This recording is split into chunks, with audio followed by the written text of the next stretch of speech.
Lahat ng tao nasasaktan, lahat din ng tao nagtitiwala, lahat din ng tao nagmamahal. Pero kung ang taong yun ay nagbabago, tatanggapin mo pa rin ba siya? O handa ka na ring magpalaya? Isusuko mo na rin ba siya? O bibigyan ka ng pagkakataon? Minsan naisip ko, paano nga ba ito? Paano nga ba to matututo ang isang tao kung palagi mo na lang siyang pagbibigyan sa mga hiling niya? Paano nga kaya?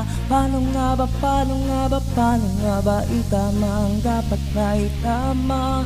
Paano kung hindi na maitama? Ano pa kayang hakbang ang gagawin ko?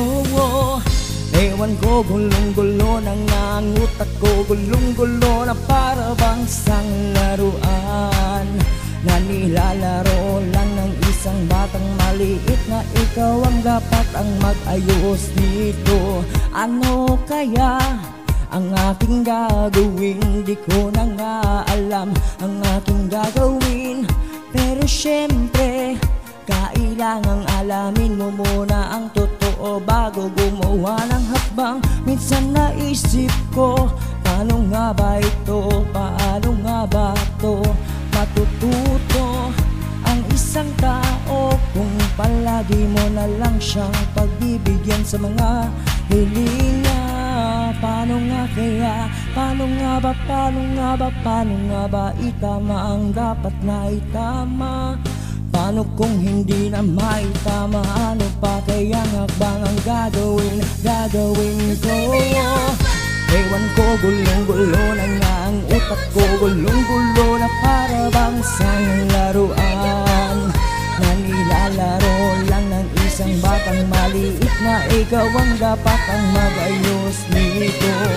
Marami na sa ating nagpapakatanga sa pag-ibig, pero hindi lahat natututo.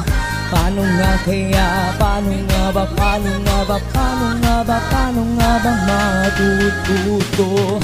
Ewan ko, gulong-gulo na nga ang utak ko, gulong-gulo na para bang isang laruan na nilalaro lang ng isang batang maliit, na ikaw ang dapat ang mag-ayos nito. Paano nga kaya? Paano nga ba? Paano nga ba? Paano nga ba? Paano nga ba matututo? Paano kung hindi na maitama? Ano pa kayang hakbang ang gagawin ko? Ewan ko, gulong-gulo na nga ang utak ko, gulong-gulo na para bang isang laruan na nilalaro lang ng isang batang maliit, na ikaw ang dapat ang mag-ayos nito. Paano nga kaya? Paano nga ba? Paano nga ba? Paano nga ba itama ang dapat na itama? Paano kung hindi na maitama? Ano pa kayang hakbang ang gagawin ko?